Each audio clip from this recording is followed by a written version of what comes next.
pound for pound, I don't think they're as strong as what a man is. Paula's chosen to be in a man's field.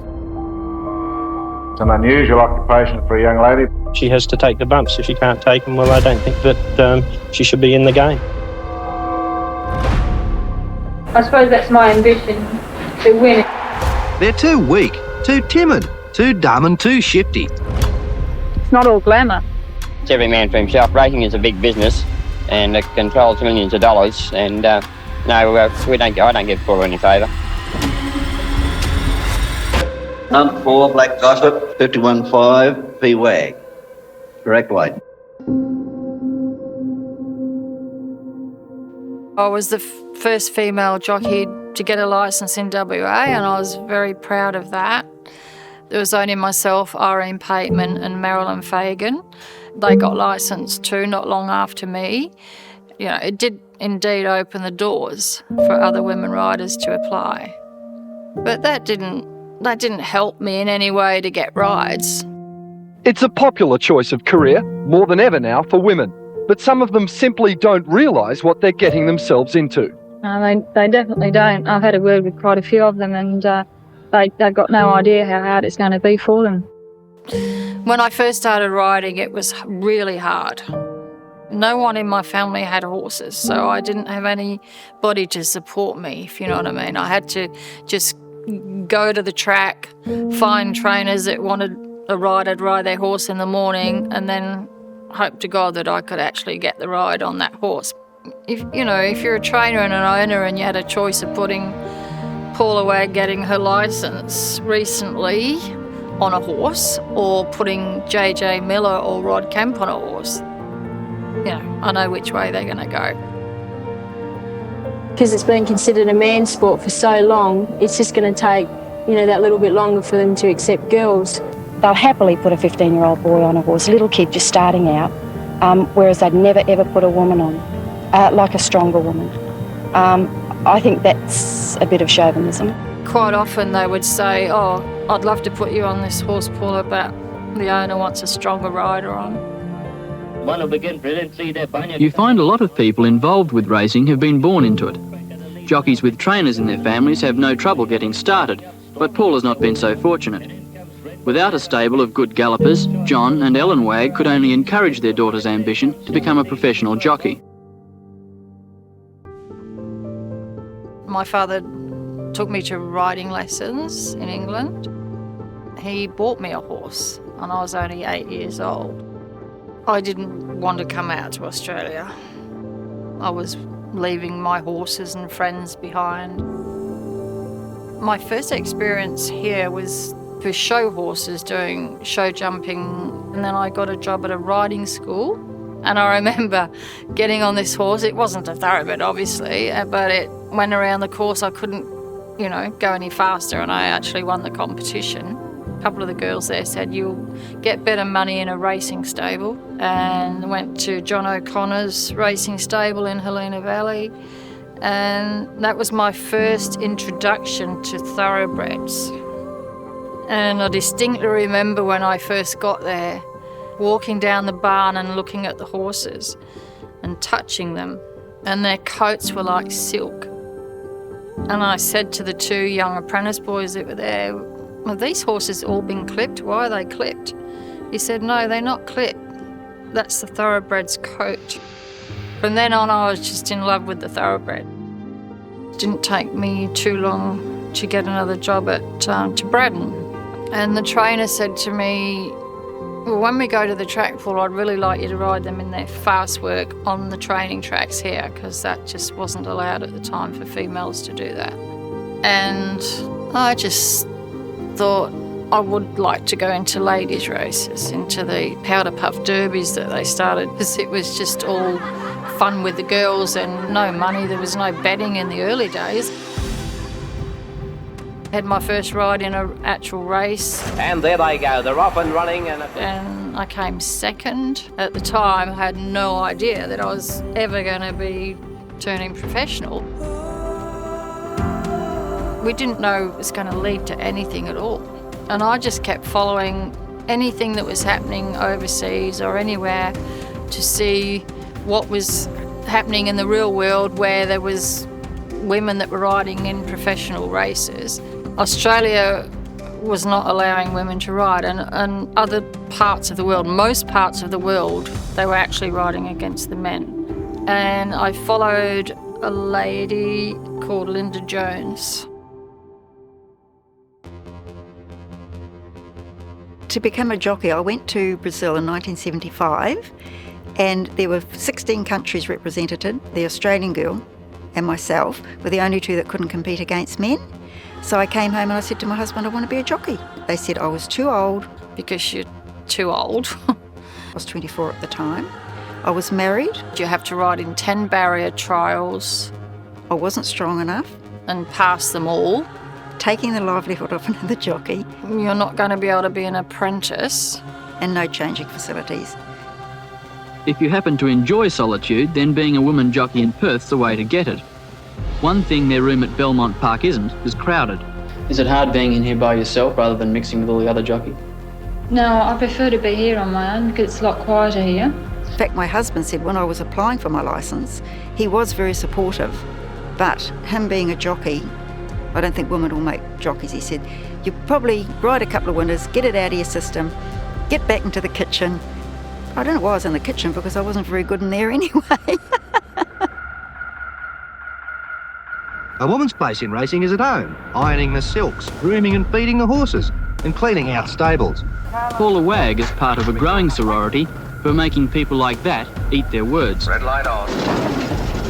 Up now. New Zealand, like they were the women were the first to vote. So why it took that long, I have no idea. I met a girl when I went and rode in Brazil called Joan Phipps. She was a very successful Canadian jockey. There's a rule to say that any jockey from any other country comes to ride, can't be refused a licence. So my husband and I paid for her to come to New Zealand, and she was actually the first woman to win a race in New Zealand. She basically did for New Zealand jockeys what I probably did for the Australian girls. We kept fighting for probably about a good 3 years or so. Then in 1977, the Human Rights Bill went through Parliament. After about 12 or 13 years of lady race riding, I started riding in races and claimed 4.5 kilos.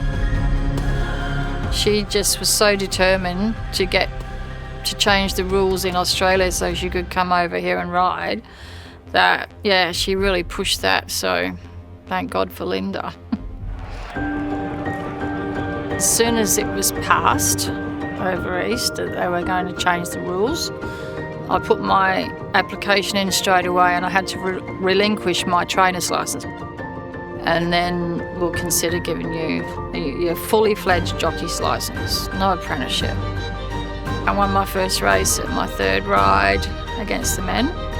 They had a ladies' race on that particular day, so they were all lined up along the fence line watching me and cheered me when I came back to scale, which was really nice. I got off to a good start, but gee, after that it was really hard. It's been very hard without a claim because you can't do an apprenticeship, you can't get in with any particular training. So you've just got to freelance right from the start and you're thrown in with all the top jockeys. Because I was fully fledged, which means I didn't have any allowance.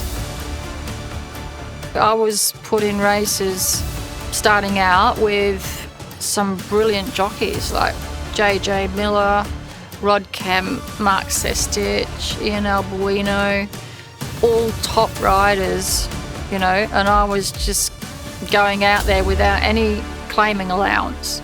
Paula, I've often been asked the question, when you're in a firm pocket on the rails and you've got someone like Ian Albuino on the outside, do they ask you out for a date? No, they don't. They don't? Everything's above board in running? That's for sure. Must get pretty exciting at times. No, not really. I thought Paula Wagg rode a very good race on Whitton Lad, so she gets this week's $100 voucher of menswear from Frank Harding's, and you can give it to your brother, your uncle, your father, whatever you like, Paula. Are you ever concerned that when she's riding one of your horses in a race that other jockeys might try and intimidate her because she's a woman? Well, if I was another jockey, I'd be doing exactly that. You know, she's out there to win and she has to take the bumps. If she can't take them, well, I don't think that she should be in the game. Race riding remains a male-dominated profession. Yeah, basically saying we shouldn't really be riding against the men. We shouldn't be in a sport against the men because they're stronger. But it's not about that. The horse has got to be the one that carries you, and you've got to be the pilot that steers it around and puts it in the right position. All that Paula and the other girls trying to break into professional race riding in Australia want is to be judged on their ability. No allowances, no patronising, but also no prejudice. I'm more than sure that it's because I'm not getting the opportunities, and also because I'm not getting the right horses. And if you're not riding winners and you're not riding plenty of horses, I think you do go off a little bit. You know, you're not riding as well, you're not thinking as quick. And it is a vicious circle, and I don't really know what to do about it. Does it make you perhaps more nervous when you're riding in a big race and riding one of the fancies where a lot of betting, there's a lot of money going on? Well, it used to when I first started riding, but I think I've got over that stage now. It doesn't worry me at all, as long as I know I'm just going out there to do my best, and that's all I can do. Best isn't good enough sometimes for a lot of people. They criticise you so much as a woman because they just don't think you're strong enough.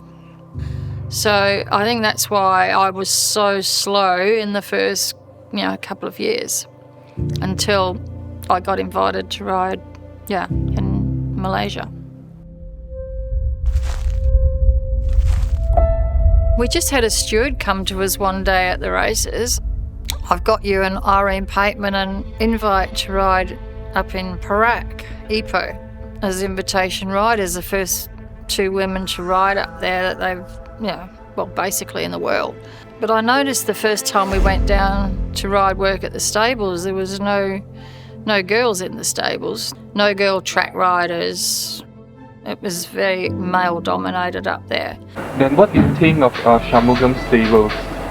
I've been here about 2 weeks now in Ipoh and had a look around many stables, and this particular stable is a very good stable. The horses are immaculate, they're very well trained out, and I'm very impressed with the way they're going. It's amazing money because they're such big punters up there. They were just thousands and thousands of people at the races. What are your plans for the future? To win and to ride in some really big races.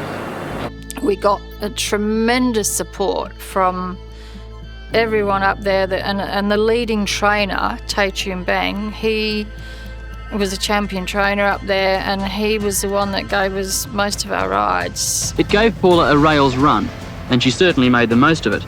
She rode more winners in a few weeks there than during the whole season in Perth.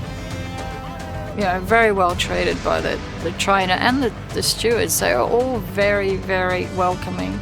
I think my first winner, that was amazing, coming back to scale. The crowds that were there, I've never experienced anything like it in my life. Still, you couldn't really hear anything bar just the roar of the crowd, and even sometimes they used to chant the name.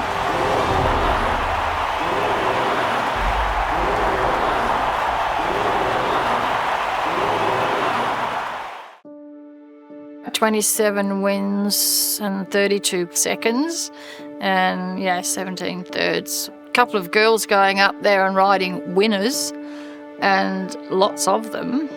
I think they just thought we were just amazing. I wish this could happen back home. But I felt like, here I go again. I've got to, struggle and start to get winners on horses that are probably not going to be falling out of the sky. I've just got to go and try and find a few trainers that will put me on. There was still a stigma with the women jockeys. Now you've sort of established yourself as a professional rider in Perth and in Asia, do you still find that local trainers particularly are still reticent to give you rides because you're a woman? I think so, yeah. Not so much now. Before I went to Malaysia, I was at an all-time. I just couldn't get hardly any rides. I was on about 1 or 2 rides a week. Since I've been back, I've found it a bit easier. Do you think you've ever been given amounts out of sympathy from trainers, like, Paula rides track work for us for a week or so, we'll give her a horse, let her ride this one, hasn't got much of a chance, but we'll let her ride? Yes, there's a lot like that haven't got much of a chance, but you just have to take every ride that comes along and just hope one day you happen to get on something that turns out to be good.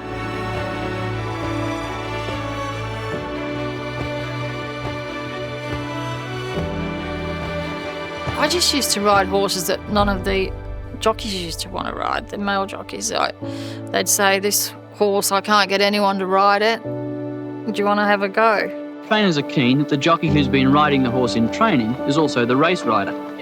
But then a couple of them turned out really good. Actually ended up some of my best rides. There's Paula Wagg, a great little rider. She's benefited by her experience overseas. A trainer brought a horse called Black Gossip to the track one morning. He was looking for a rider and he'd been there about an hour. What's he like to ride? He said, he has a bit of a play, that's all, but, we've asked a few riders and we can't get anyone on him. And off I went and he worked round nice for me and I said, gosh, this horse goes really good. And that horse ended up winning 4 or 5 races for me. Look at Black Gossip go. Black Gossip speared through the centre to take over the running from Carter Breeze. Black Gossip's going to go down and record a big win. Being ridden out confidently, hands at heels. Black Gossip wins it. Black Gossip nicely clear. Paula Wagg is riding this very confidently. All jockeys have a favourite horse, the one that's given them their biggest wins. For Paula, it's a colt called Black Gossip, one of the fastest youngsters in the state. And another one was an old man brought a horse in from the country. He said, can you ride this horse for me? I don't know how he goes, but we'll see. I rode him and he worked really well for me too. Kalingri City, a very smart galloper. The prettiest jockey at Ascot on it, Paula Wagg. And there they go, they're off and running. That horse was called Kalingri City and I won a lot of races on him, city races. But Kalingri City being ridden out stylishly by Paula Wagg, and it goes down to win by about 3 lengths from long range. Showed me that, just get on anything and ride anything, and that's how I had to do it. Paula was tickled pink. It's the first time she's ridden a winner here at Ascot, and she was thrilled to bits. Very fine lady and an attractive lady too, and here she is right now talking to Jimmy. Is that your first double, Paula, here at Ascot? It's my first winner and first double here, yeah. Hope it's the start of better things to come. I hope so, Jimmy. Paula is sort of one of us, now. The boys have given her a rough time early on, but she's come up to scratch pretty well now. Down the outside, circular waltz. It wasn't a big race, it was a normal Saturday race, but I was quite excited to be riding against Malcolm Johnson. He was a pin-up boy at the time and, famous. He was on an odds-on favourite in the race I was riding in, and I was on an outsider. Anyway, I steered him through. I got a beautiful rails run. Everything went my way that day. Yeah, I won the race quite easily. Winton Lad strides away and wins well, tied for second and third. So as soon as we came in, they were yelling out, "Malcolm, what are you doing letting a girl beat you?" And I was there sitting there thinking, oh God, poor guy. And then I thought, no, why am I feeling sorry for him? He's the one that wrote. They had all the write-ups saying women should be in the kitchen doing the dishes. They shouldn't even be on the track. I don't want to ride against them. They'd be useless. And it all went through my head then, and I thought, no, don't feel sorry for him. Do you like eating? Is it a big sacrifice to have to go without? Yes, I do. I like going out to lunches and teas and really living it up? Yes. But you can't? Well, no, not if you want to dedicate yourself to being a jockey. You've been racing pretty hard over the last 4 days, I hear. How much have you lost? Well, I was 53.5 on Monday and I'm 49.5 today. There was many times when I, thought this dieting, no, I'm over it and I'm not getting the rides that I should be. And then I think after about 10 years of riding professionally, I did actually decide that, no, I think I'm going to give it away now. I'm not going to go any further, so I'll just try my hand at training. Kim Angel in front, 100. Mainly my good horses have been female horses. The best one I had was Kim Angel. She's racing away to score a fantastic win in the Derby. Won me a Group 1, won the Derby, and she actually established me as a trainer, really. To see how successful she was gave me a lot of pleasure because she was prepared for the fight like I was. So I think that definitely made it a lot easier for the other girls to come through, and to what she's done and what she has achieved is incredible. So she's had a wonderful career, and this, of course, is going to be the pinnacle. I've just flown in from Queensland to present Paula Wagg with the Hall of Fame. She's going to get a surprise and I'm going to get a surprise at her reaction, so it's going to be a wonderful night. Who's that? Linda! Linda! What are you doing here? Oh my God! Congratulations! Oh my God! You surprised? What's Linda Jones, my idol from so long ago, for just to turn up on this night is just absolutely the ultimate satisfaction for me. Ladies and gentlemen, our final inductee this evening into the WA Racing Hall of Fame is Paula Wagg.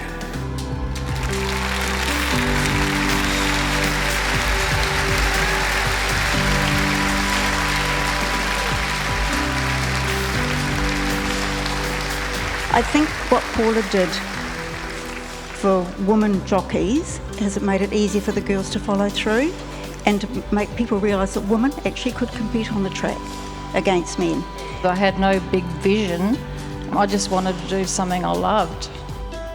I always knew it was just a matter of time before we get champion women riders. It's just opportunity. It's about how you think, how you use the horse in a race. The horse does all the work. It's a 500-kilo animal. You can't get off and carry it. And if you've got a good brain on a horse and good hands, you'll get the wins.